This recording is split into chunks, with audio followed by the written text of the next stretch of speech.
19ஆம் நூற்றாண்டில் west Africa என்று சொல்லக்கூடிய ஒரு இடத்துல பிரின்ஸ் காபோ என்று சொல்லக்கூடிய ஒரு வாலிபன், இரு கூட்டங்களுக்கு இடையே நடந்த ஒரு பெரிய சண்டை, ட்ரைபல் வார். இந்த பிரின்ஸ் காபோ என்று சொல்லக்கூடிய வாலிபனை சிறையா கொண்டு போயிட்டாங்க. கொண்டு போய் அந்த வாலிபனை பயங்கரமா அடிச்சு வேதனைப்படுத்தினாங்க. தலை கீழே காலில் தொங்க விட்டு பல மணி நேரங்கள் அடிச்சாங்க. ஒரு சின்ன பிள்ளைன்னு பார்க்காது. ஒரு நாள் அவன் அப்படி அடிச்சு ஒரு இருட்டு அறையில் அவனை போட்டு வைத்திருந்த போது அவனுக்கு இயேசுனா யாருன்னே தெரியாது. திடீரென்று அவன் அறையில ஒரு பிரகாசமான ஒரு வெளிச்சத்தை அவன் பார்த்தான். அந்த வெளிச்சத்தை பார்த்த உடனே ஆண்டவர் சொன்னாரு, இங்க இருந்து எழுந்து வெளியே போ. அவ்வளவுதான். அந்த வெளிச்சத்தை பார்த்த உடனே அவன் தப்பிக்கொள்ளக்கூடிய வழியை ஆண்டவர் ஏற்படுத்தினார். தப தப தப தப தபன் நடந்து வீட்டுக்கு ஓடி வந்துட்டான். அதுக்கு பிறகு அவன் சில நாட்களுக்குள்ள இயேசுவை ஏற்றுக்கொண்டு அவனுடைய பெயர் சாமுவேல் மோரிஸ் என்று சொல்லி அவனுக்கு கிறிஸ்தவ பெயரை கொடுத்தார்கள். அவனுக்குள்ள ஒரு ஆர்வம் என்ன தெரியுங்களா?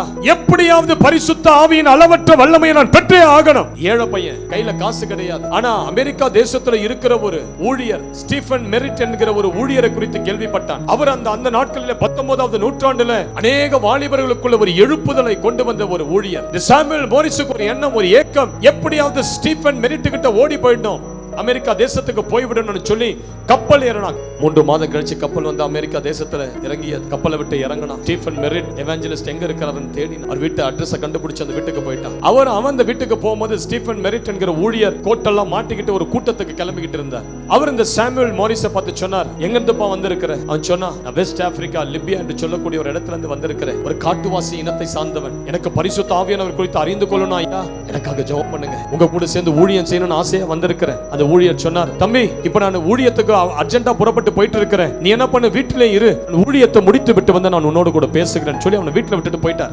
சாமுவேல் மோரிஸாவுல கொஞ்ச நேரம் கூட அந்த வீட்டை அடங்கி உட்கார முடியல. பைபிளை எடுத்தான், தெருவுக்கு போய் நின்றான், கர்த்தரே தெய்வம் என்று பிரசங்கிக்க ஆரம்பித்தான். கல்வாரி சிலுவையை குறித்து பிரசங்கிக்க ஆரம்பித்தான். அவனால் அடக்கி வைக்க முடியல. சிஸ்டர் பிரதர், உண்மையாகவே உங்களுக்குள்ள அபிஷேகம் இருப்பதற்கான அடையாளமே நீ சுவிசேஷத்தை பிரசங்கிக்காத இருக்கவே முடியாது. சாமுவேல் மோரிஸ் தெருவுக்கு போனா, கர்த்தரே தெய்வம் என்று பிரசங்கிக்க ஆரம்பித்தான். 18 பேர் அவன் பிரசங்கத்தில் ஈர்க்கப்பட்டு ஸ்டீஃபன் மெரிட் அவருடைய வீட்டுக்குள்ள வந்துட்டாங்க. ஒரு மாலை நேரம் ஸ்டீஃபன் மெரிட் மீட்டிங் எல்லாம் முடிச்சிட்டு இரவு வீட்டுக்கு வராரு. வீட்டுல பார்த்தா 18 பேர் விழுந்து கிடக்குறாங்க. அங்கங்க செதறி விழுந்து இருக்காங்க. எல்லாரும் அந்நிய பாஷையில பேசிக்கிட்டு இருக்காங்க. 18 பேர். ஸ்டீஃபன் மெரிட் அந்த சாமுவேல் மோரிஸை பார்த்து கேட்டார், வாட் டிட் யூ டு? அவன் சொன்னா, நீங்க இருக்க சொன்னீங்க, என்னால அடக்க முடியல. தெருவுல போய் பிரசங்கம் பண்ண அந்த பிரசங்கத்துல எனக்கு கர்த்தர் கொடுத்த 18 முதல் அறுவடை இவர்கள். எப்படி இவங்க அபிஷேகத்தை பெற்றுக்கொண்டாங்க? நான் அவர்களுக்காக ஜெபித்தேன். தேவனுடைய வல்லமை இந்த அறையில இறங்கியது.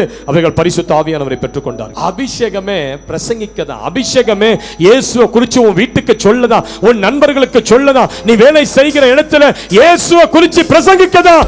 தேவனுடைய அளவற்ற வல்லமையால் நிரப்ப விரும்புகிறார்.